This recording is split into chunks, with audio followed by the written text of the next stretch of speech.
The day I found the missing batch sheet was the day everything changed.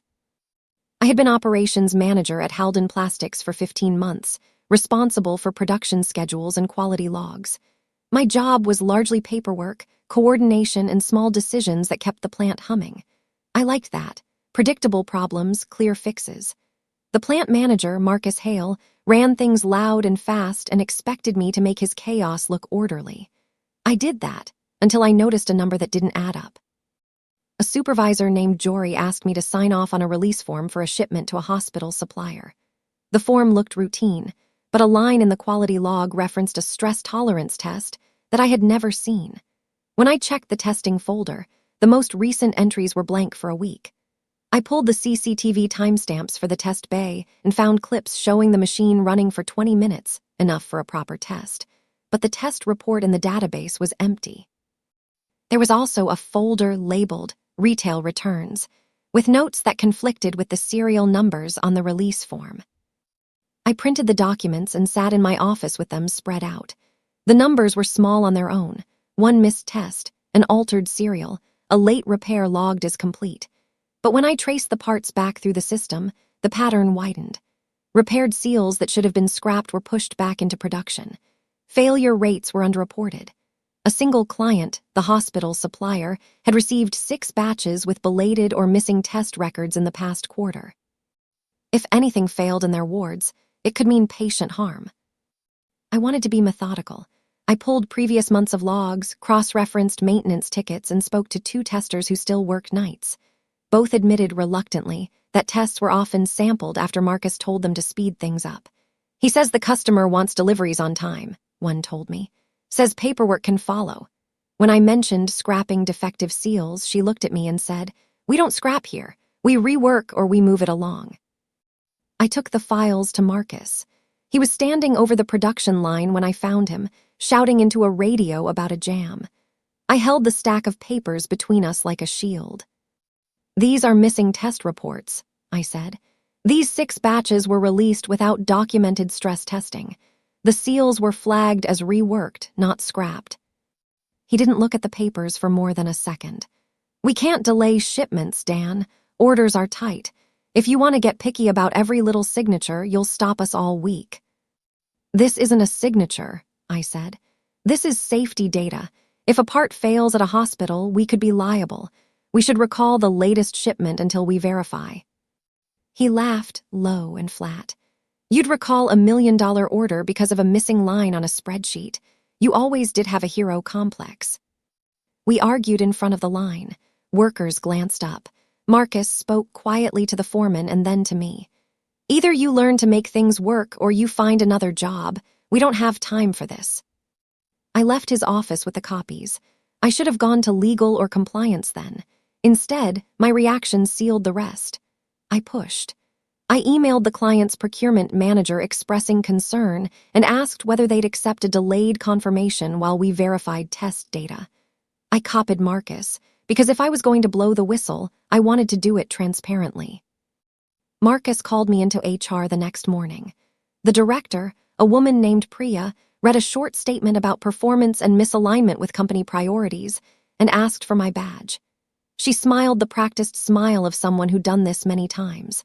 When I asked point-blank whether I was being dismissed for raising safety concerns, she said, "We made a business decision. We appreciate your work." They escorted me from the plant that afternoon. I walked past the line for the last time carrying a box of personal items and the printouts of the logs I had saved. Marcus watched from a doorway without moving. He didn't say anything as I left. The firing made 2 things clear to me at once. First, Halden had no interest in fixing the problem. Second, Marcus would cover his tracks. If I wanted anything done, I would have to do it myself, and I would have to do it in a way that couldn't be dismissed as sour grapes. I spent the evening going through the material again. I called the 2 night testers and asked them to be precise about what they'd seen and when. They spoke cautiously, which was reasonable. Both still had friends at the plant and bills to pay. I recorded the dates, the names, the serials, and the discrepancies, and I made copies of everything. I wrote a short factual account of events, dates, shipments, the missing tests, the conversation with Marcus. I didn't editorialize. I wrote what I could prove. The only path that felt safe and useful was exposure through institutional channels. The hospital procurement office, the regulator that oversaw manufacturing standards, and the largest client that bought from Halden. I did not want to be dramatic. I wanted action that would force a review and, if necessary, a recall. I also wanted protection for the employees who had helped me. I called a lawyer for advice about whistleblower protections and how to submit documents without putting the technicians at risk. "Keep it factual," my lawyer said. "Don't make accusations you can't back up. Use the proper channels. If this reaches a regulator, they will open a case based on the evidence. You will be protected if you follow whistleblower procedures." I followed that counsel. I uploaded the documents to a government whistleblower portal that allowed anonymous submissions and sent the procurement manager at the hospital a concise, documented email summarizing the issues and attaching the logs. I also sent a copy to a compliance officer at the client's firm, with a note asking them to verify the batches in their possession. I kept the messages strictly factual: dates, batch numbers, discrepancies. No accusations beyond what the evidence supported. After I hit send, two unexpected things happened very quickly. The procurement manager replied within an hour with a terse, "We will halt deliveries pending review." And Marcus's office called my cell 10 minutes later demanding an explanation for contacting clients. He left a voicemail that ended with, "You made a mistake, Dan. Think about what you want next." I listened to that voicemail twice, then deleted it. I drove to a diner on the edge of town and sat with a coffee that went cold. I had expected anxiety. Instead, I felt a narrow, steady focus. I had done something that could not be walked back by a smile or an HR script. I had handed the proof to people whose job was to act on it. That was the weapon I had: records, witnesses, and the lever of outside oversight. By the time I finished my third cigarette, the hospital's procurement officer had called my cell. She asked for clarification on one serial number. I read it to her and told her where the corresponding test log should be. She said, "If this is true, we will quarantine the shipment and notify the regulator." "I didn't do this to hurt anyone," I told her. "I did it because I don't want anyone to get hurt." She didn't answer, but she wrote down the facts. She sounded professional and already in motion. I left the diner and drove home. I did not gloat. I did not plan elaborate revenge. I had been dismissed, and I had used the only reliable tool I had left: evidence. The rest would be decided by auditors and procurement managers, not by me. When I went to bed, I set the printed stack of logs on the kitchen table. I didn't feel triumphant. I felt like someone who had lit a match next to a spill, aware that it could burn out of control, and aware that it needed to be done.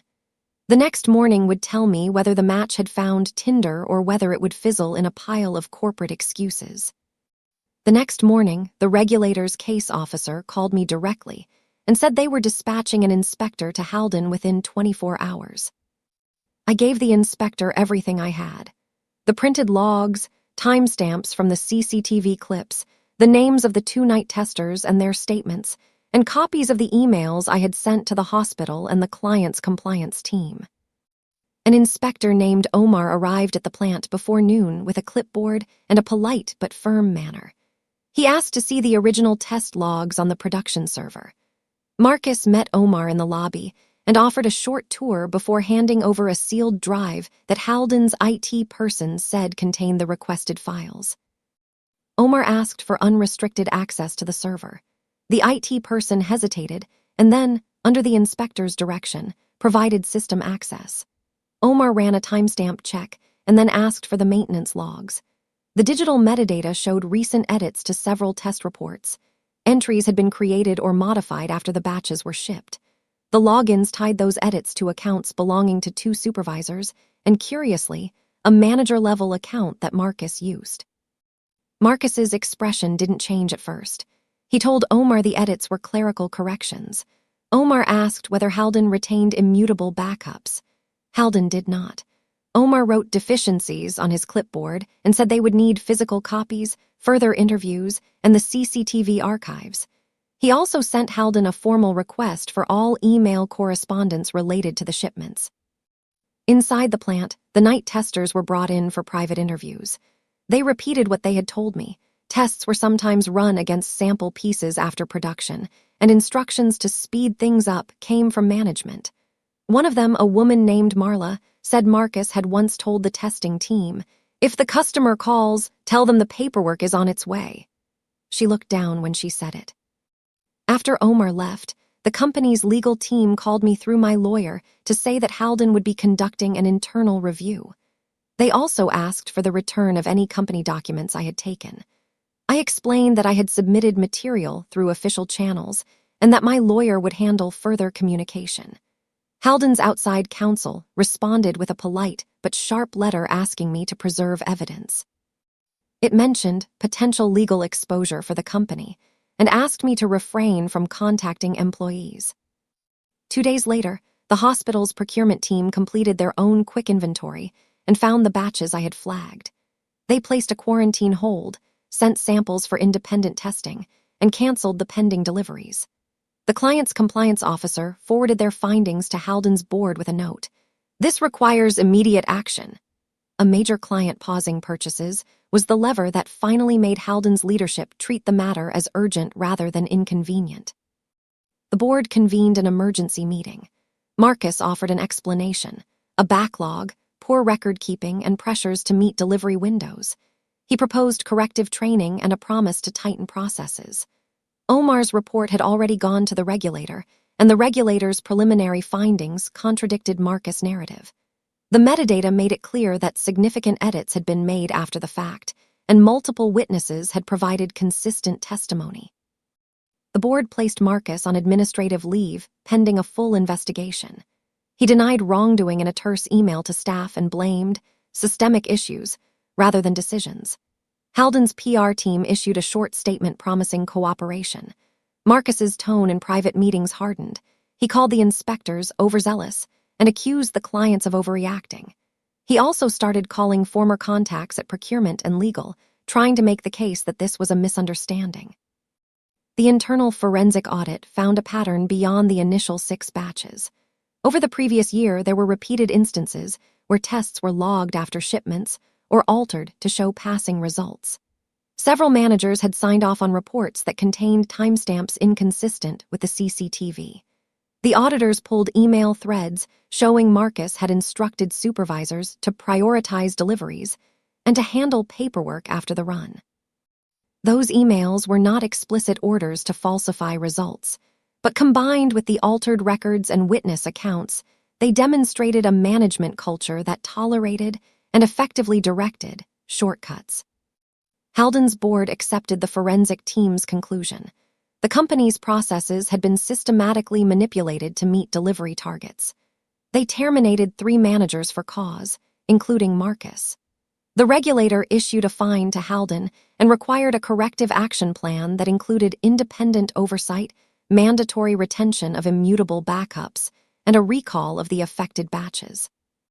The hospital publicly announced a limited recall and instituted third-party testing for any future deliveries from Haldon. The clients pulled their contracts until Haldon demonstrated compliance. I followed the unfolding events through emails and the occasional phone call from my lawyer. I did not attend board meetings, but I read their minutes when they were provided to regulators. I learned that Marcus had been escorted from the building the day the board voted to terminate him. There were photographs taken by a local reporter that showed him leaving with a box of personal items.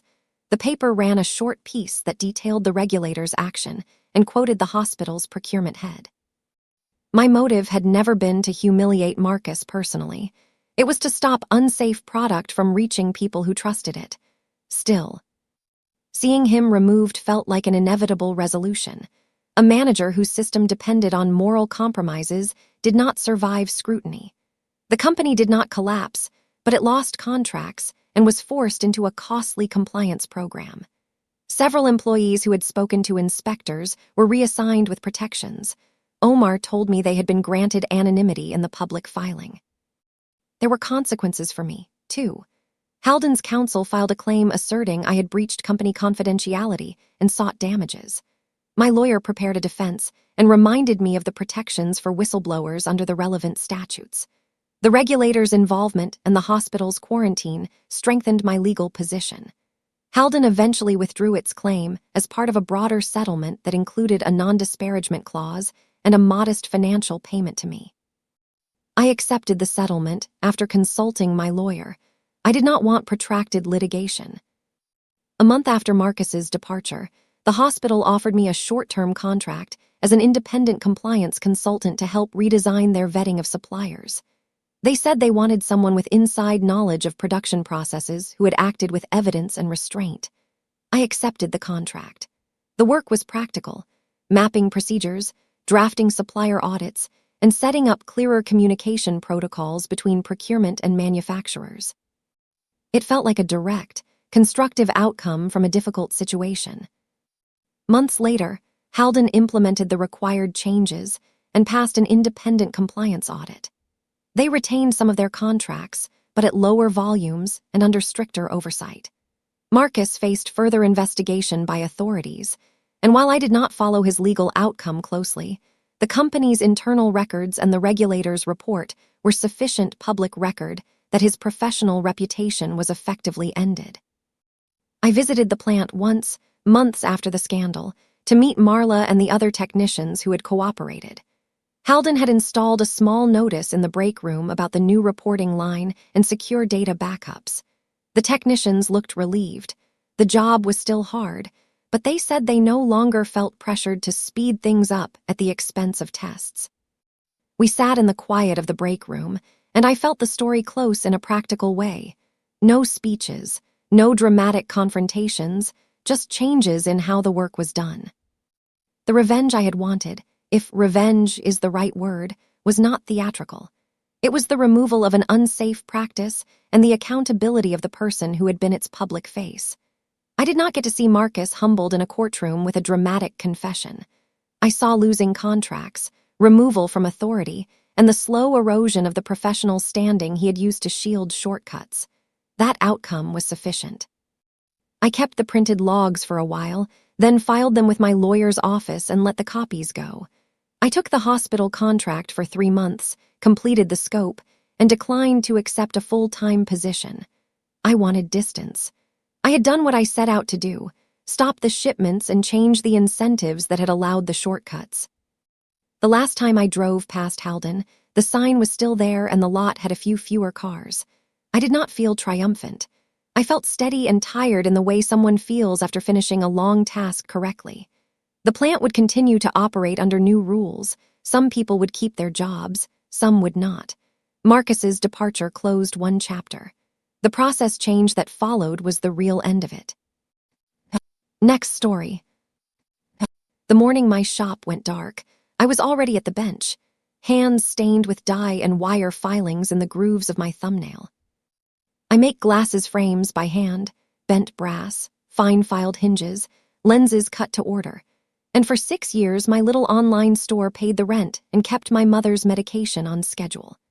I had posted the first prototype pictures on my personal blog before any store existed, with raw files straight from my camera, and I had invoices from the metal supplier with the same product codes. Everything I designed had a private sequence of marks and a small, accidental nick that showed up on early runs. That nick was mine. I knew which batches had it. On the 3rd day of a busy holiday weekend, the platform sent a terse message. "Your listings have been removed due to an intellectual property complaint." No details, no warning. I clicked through and found the complaint attached, a claim from a seller called Oak and Ember alleging I had copied their design. Oak and Ember had no storefront history, a handful of listings, and a clean-sounding mission statement about handcrafted eyewear. Their complaint included a scanned invoice and a trademark form with a logo that looked suspiciously familiar. I did not recognize the items they displayed in their photos, but I recognized the phrasing in the email, a line I had used on my blog months earlier, verbatim. I called the platform. After 3 transfers, a customer representative read their script and told me the dispute would be processed within 10 business days. "You can submit counter-evidence in the form," she said. "We can't restore listings until the complaint is resolved." I asked for the complainant's contact. She said she couldn't provide it. I told her my shop's income would evaporate in a week. She repeated the script. When the platform froze my account, my immediate reaction was methodical. Panic would not help me gather what I needed. I opened my studio laptop, pulled up my archive, and started the timeline. I had the raw camera files with EXIF data proving date and time. I had CAD files saved on a personal hard drive with timestamps. I had invoices from suppliers with matching product codes and a batch number scrawled in my own handwriting. I had the original blog drafts with the exact phrasing Oak and Ember had used. I saved each file into a new folder and made 2 encrypted copies. Then I looked at Oak and Ember's listings more closely. Their photos were polished, but the frames pictured in one listing had the same accidental nick near the temple as the prototypes I'd posted months earlier. There was no plausible route for them to have that nick unless they had access to my prototypes or my studio. The thought that someone had taken my work and filed a complaint to bury me felt less like a theory and more like a map. I wrote to the platform with a calm, tight packet of evidence, raw photos with EXIF, supplier invoices, the CAD timestamps, and links to my original blog posts. I labeled everything clearly. I did not use inflammatory language. I closed the message with a single sentence. If this complaint is fraudulent, I request immediate reinstatement and disclosure of the complainant for legal purposes. The platform replied with the same template 2 hours later. We will review your documents. We cannot disclose complainant information until the dispute is resolved. The reply included an automated note about community safety. The account remained suspended. I needed to find who Oak and Ember really was. The listing used an email address that routed through a reseller service. I dug through the header of the complaint and followed registrant traces. The domain was new. The address listed in the seller profile was a serviced office in a part of town where small businesses rent mailboxes. It was flimsy, but every thread I pulled revealed the same pattern: thin public information and curated appearance. A friend who runs a print shop agreed to meet me for coffee. Her name is Sana. She had photographed my frames for product shots in the past. I laid out the details and the evidence on her table. She frowned at the Oak and Ember photos. That nick, she said. It's the same exact angle. No one would get that by copying only a photo. Someone had my prototypes, I said, or someone in my circle gave them access.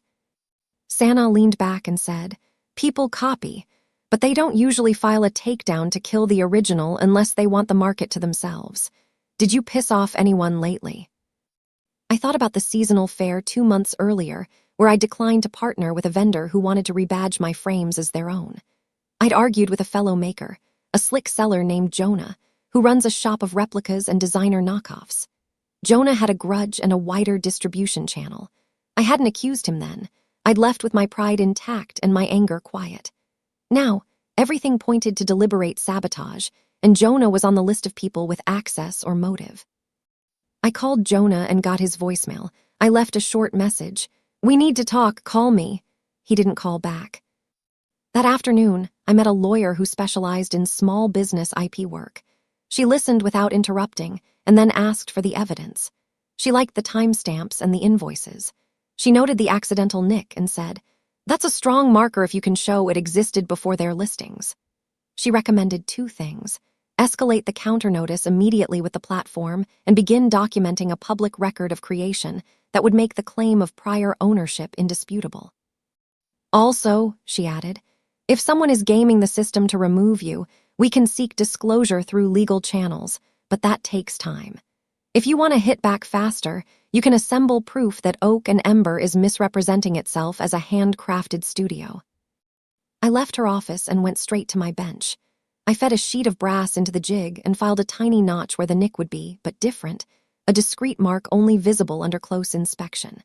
I photographed the process with raw camera files, and I printed the EXIF data. I sent the lawyer the new files and asked her to prepare an urgent counter notice. She replied that afternoon with a template and a note.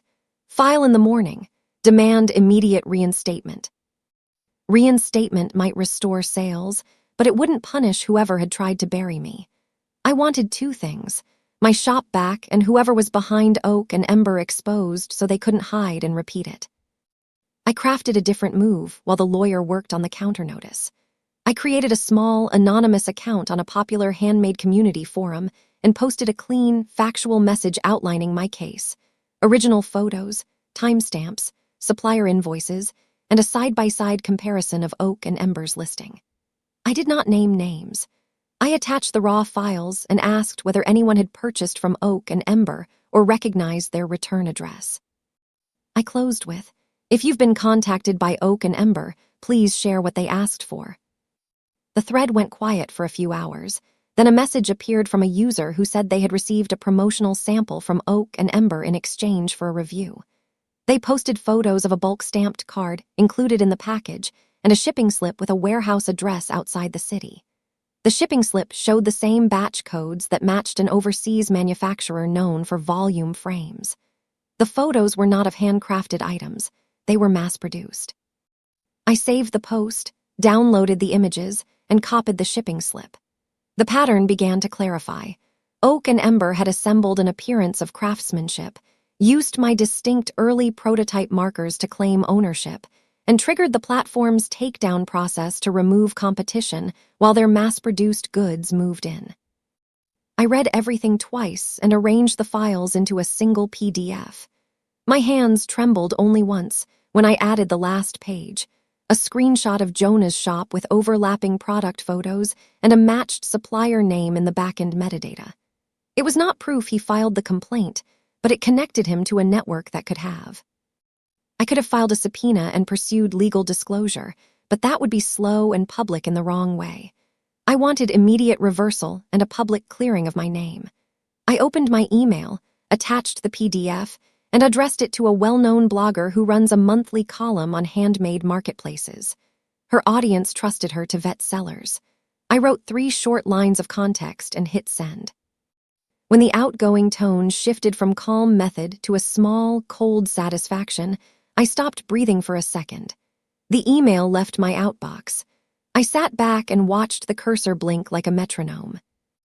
I watched the message leave my outbox and kept my eyes on the screen until the little paper plane icon stopped blinking. 30 minutes later, the blogger replied with 3 short lines. She would review the files, and if everything checked out, she'd run a column that evening. Her tone was businesslike. She asked for one clarifying detail about the supplier invoice dates.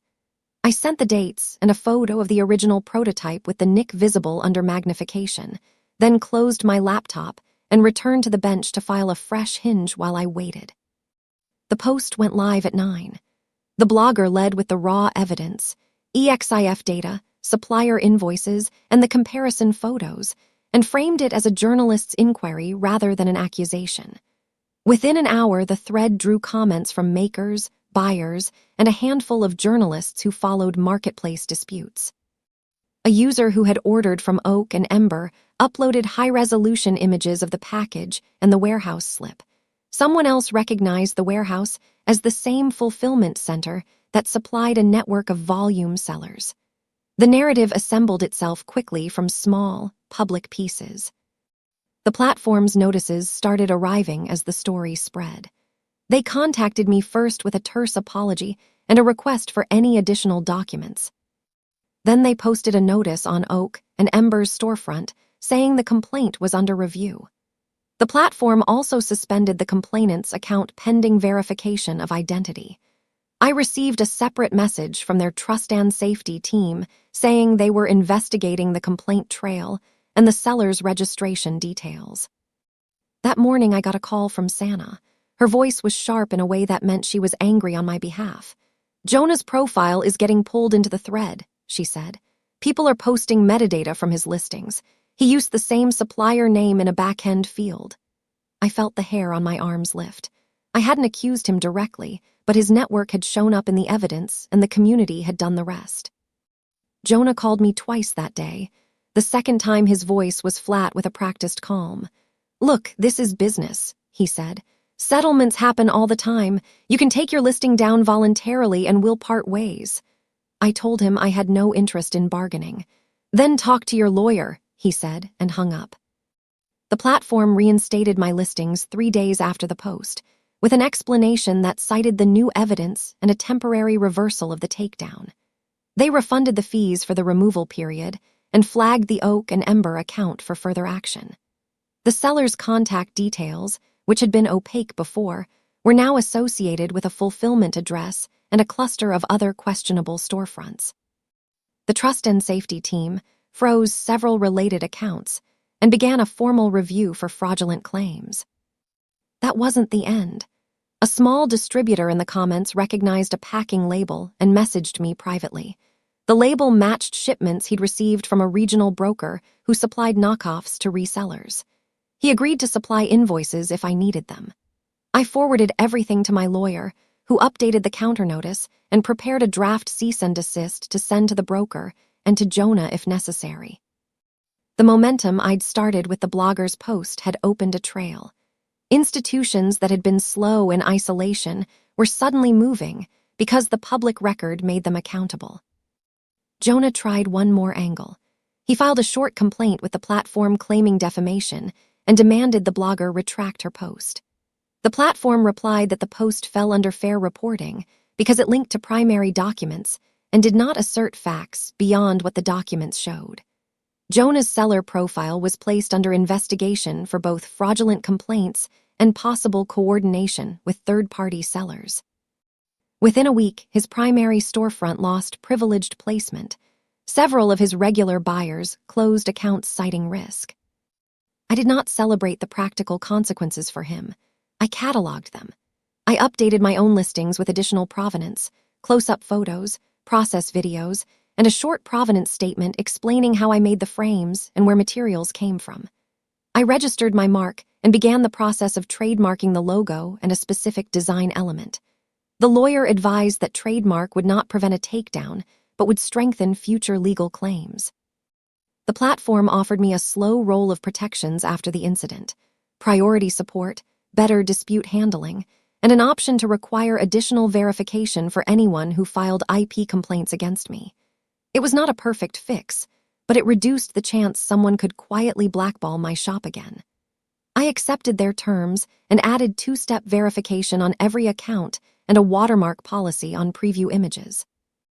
There was a final meeting with the broker after my lawyer sent the cease and desist. The broker's representative said they had sourced frames in bulk from overseas manufacturers and supplied them to resellers. They apologized for facilitating any false claims and agreed to stop distributing copies of my designs. They paid a small settlement to avoid litigation. Jonah, when confronted with documentary links tying him to the broker, denied direct knowledge of the takedown filings and settled with the broker separately to cover outstanding balances. None of that unmade the week I had lived without income, but it closed the practical pathways the network had used against me. The campaign to expose the scam cost me time and patience more than money. I spent nights indexing files, answering reporters, and drafting statements. I earned back customers and gained new ones who appreciated the transparency. A local magazine ran a follow-up piece that framed the episode as a warning to other makers. I was quoted minimally and focused on the process improvements I'd instituted. A month after the reinstatement, my sales were back to their previous levels. I moved a portion of my inventory to my own website with direct checkout and a clearer return policy. I maintained the platform presence for reach, but I now considered it a channel rather than the single home of my business. I installed more visible provenance cues in each listing and added a small serial number etched inside the frames that only registered buyers could check on my site. Jonah continued to sell, but his operation narrowed.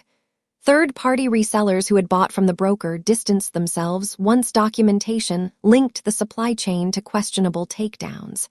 He messaged once more, with a tone that sounded like an offer to collaborate. I ignored it.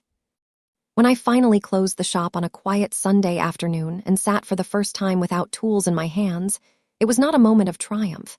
It was methodical relief. The business survived because I documented creation, enlisted a community that valued provenance, and used public pressure where institutions delayed. The revenge, if revenge is the right word, was not theatrical. It was documentation, exposure, and a reconfiguration of the systems that allowed sabotage. I kept one photograph from the whole episode, a close-up of the original prototype beside a mass-produced copy, both under the same light. I framed it on the wall above the bench. It reminded me of what I did differently.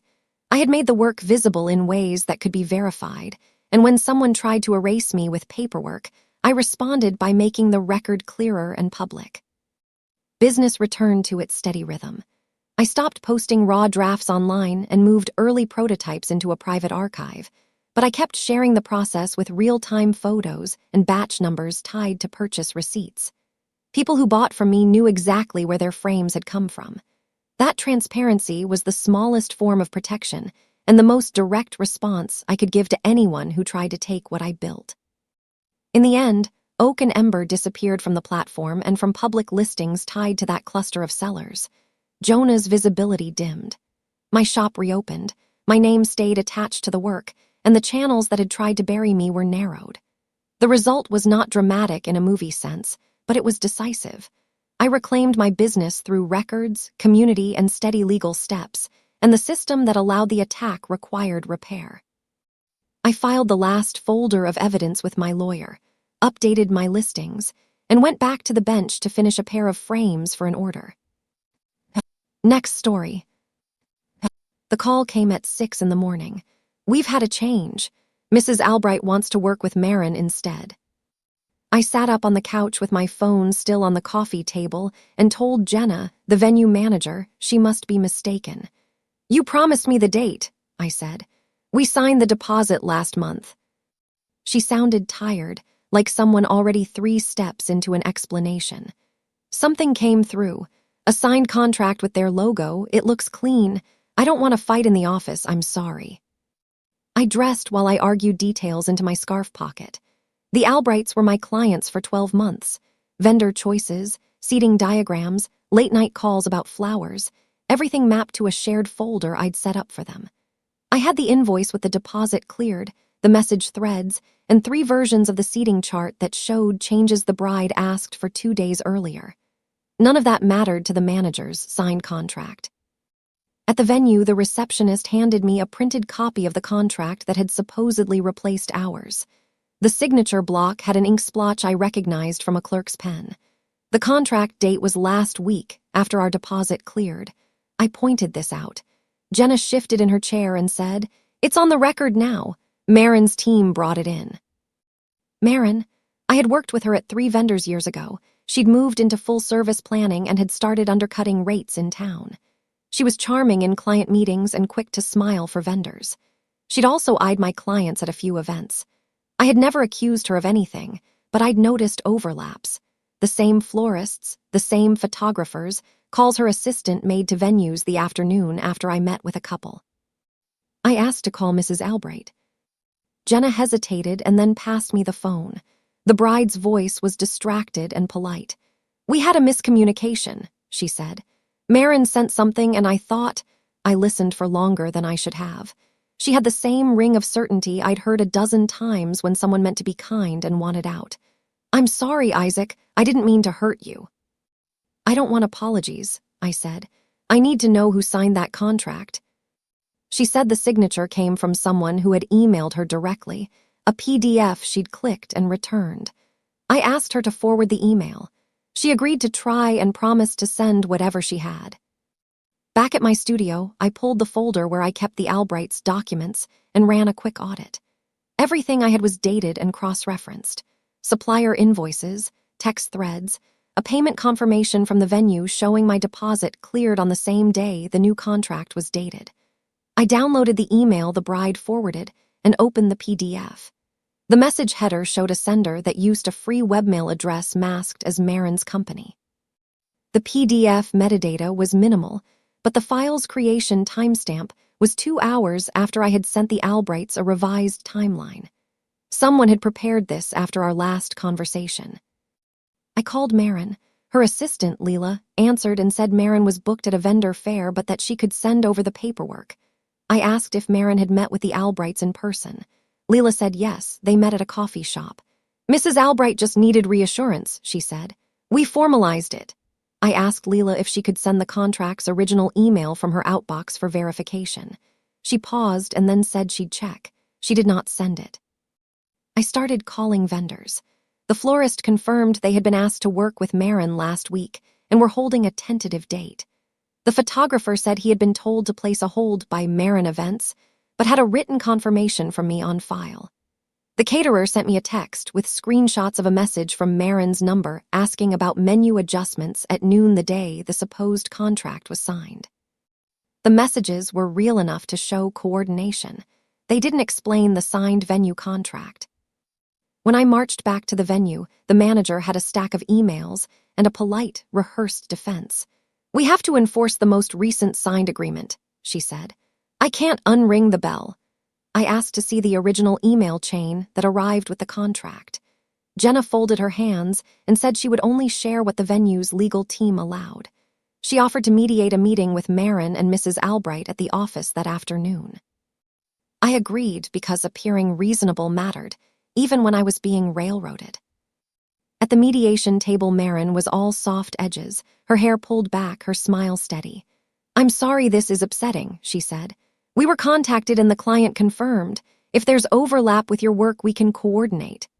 I slid my printed folder across the table, timestamps, the deposit confirmation, our messages. Her jaw tightened only for a second. "These look legitimate," she said, "but the client opted for us." I asked Leela directly if Marin had forwarded a copy of the venue contract from her email. Leela's face went blank. "I don't have access to that outbox," she said. Marin nodded, small and precise.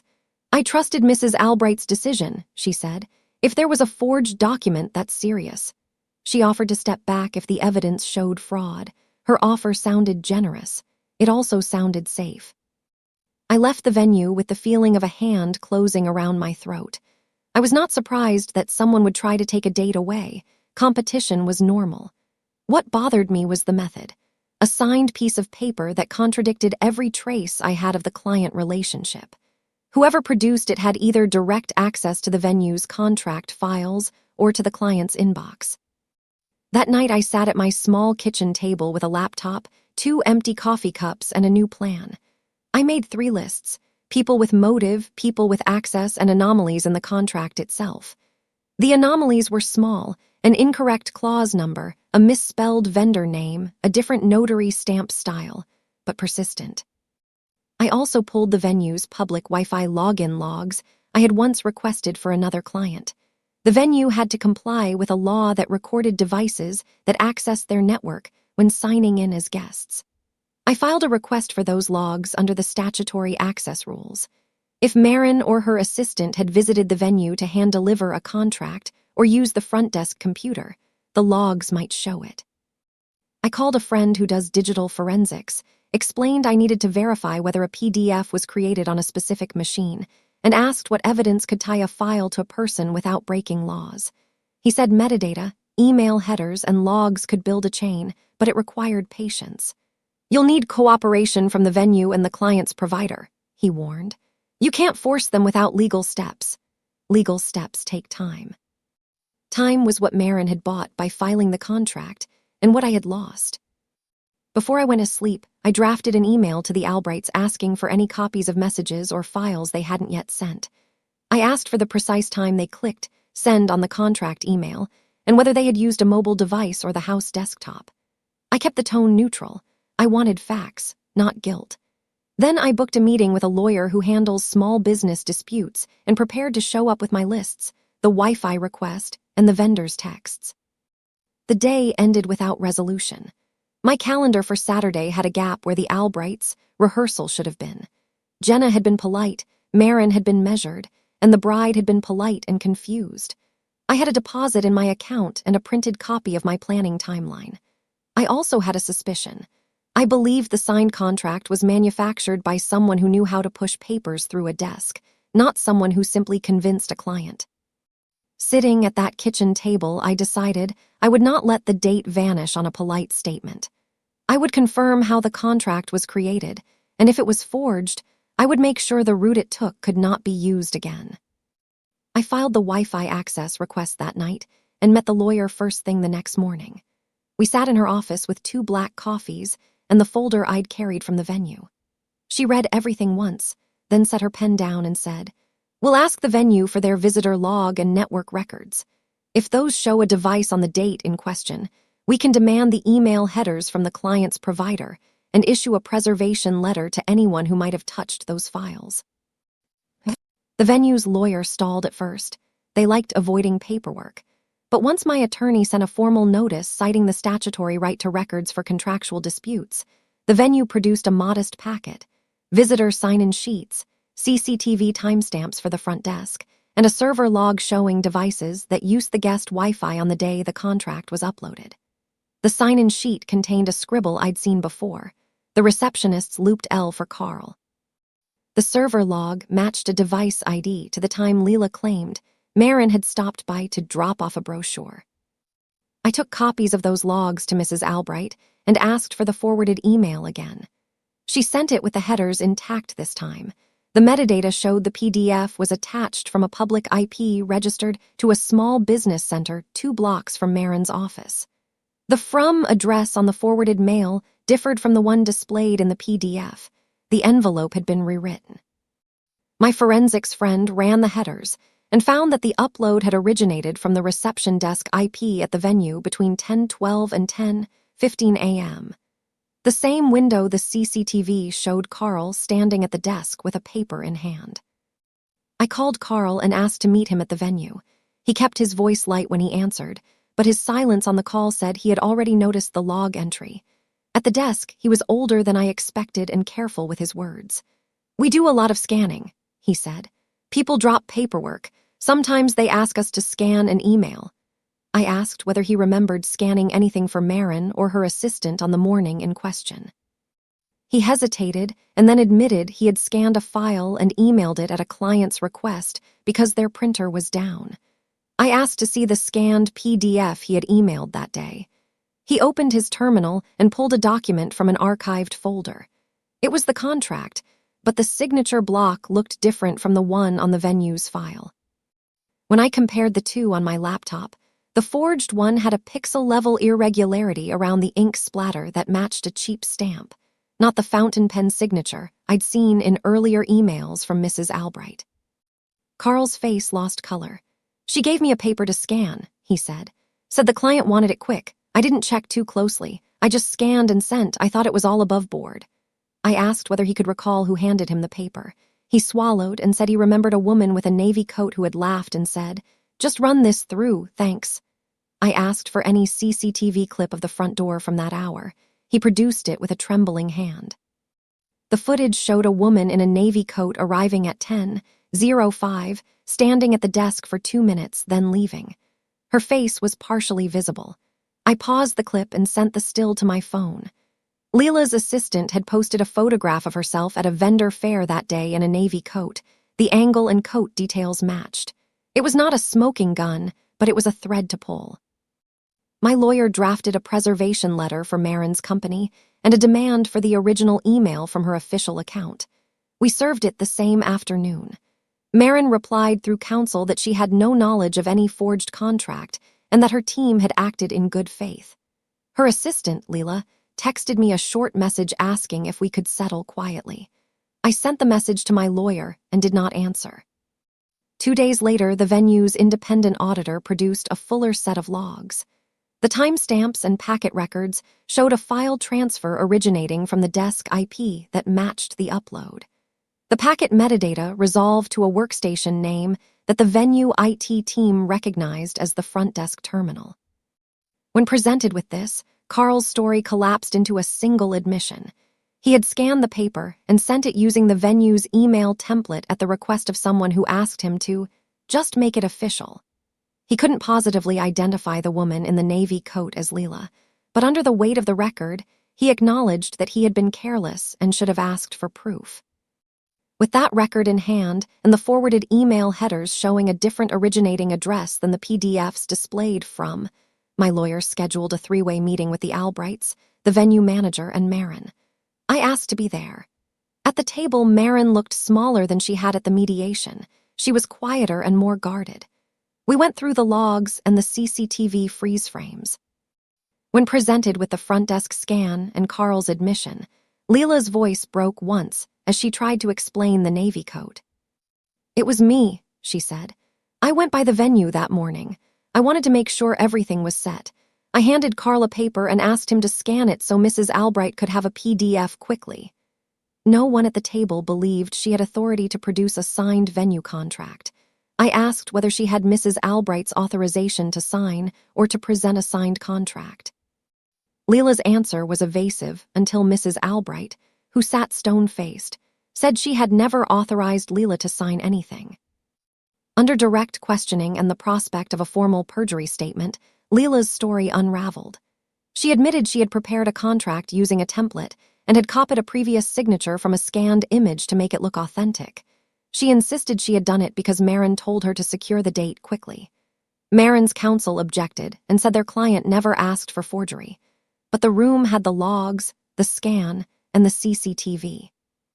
The venue manager apologized for not checking the original file against the signed record and agreed to reinstate my booking pending a new agreement, with a clause that both parties sign on separate devices and the venue retains the original paper. Marin issued a public apology that afternoon, carefully worded and rooted through her counsel, claiming her assistant acted without instruction. The apology did not satisfy everyone. A few vendors I knew quietly stopped working with her. Others asked for written reassurances about process. The venue disciplined Carl for his lapse in procedure. Leela resigned within a week. The Albrights reconfirmed me, and after a short, awkward conversation, said they wanted me to keep planning. They appreciated my persistence. We signed a new contract with the venue, using an explicit two-step verification. Both client and planner signed digitally, and a photocopy of the client's handwritten signature was retained by the venue's legal office. The date was back on my calendar. I returned calls to the florist and photographer to confirm everyone's roles and apologized for the hassle. Most were relieved the uncertainty ended and happy to take another shot at the rehearsal. There were practical consequences after the meeting. The venue implemented a new scanning policy. Front desk staff could not send scanned contracts without a second verification call to a registered contact. I worked with the Albrights to centralize communication into a shared folder requiring 2 approvals for major changes. I also added a clause to my contracts requiring a photographed ID at signing for any client who provided a signed PDF rather than in-person signature. Marin's reputation took a hit. She lost a few inquiries that winter and a regular high-end client who wrote a polite note explaining their decision. She continued to run her business, but with a thinner client list and a higher need to prove process integrity. I did not pursue criminal charges. The prospect felt disproportionate to what I wanted, to get the date back and to ensure it couldn't happen to someone else. The wedding went ahead 2 months later without incident. On the night I stood under the reception lights watching the Albrights leave for their honeymoon, I felt a steady closure. I had won the date back, enforced better safeguards at the venue, and pushed a rival to change how she worked. The resolution was pragmatic, not dramatic, but effective. Afterward, I documented the whole sequence in a short checklist for future clients and posted it as part of my onboarding packet. I added a simple line to my contracts about verification procedures and began keeping scanned originals in an encrypted folder with time-stamped access logs. It was the smallest kind of revenge changes that made the system harder to exploit and left people who depended on trust with clearer rules. When I cleared the last of the boxes from the reception the following week, I took a breath and sat at my kitchen table. The contract that had been forged sat in an evidence folder in my lawyer's office. I kept a copy, but it was no longer active. The date was finished, the paperwork corrected, and the venue's front desk now had a sign reminding staff to verify IDs. I went back to my planning folder and started on the next client's checklist. It felt like work and like repair, and that was enough.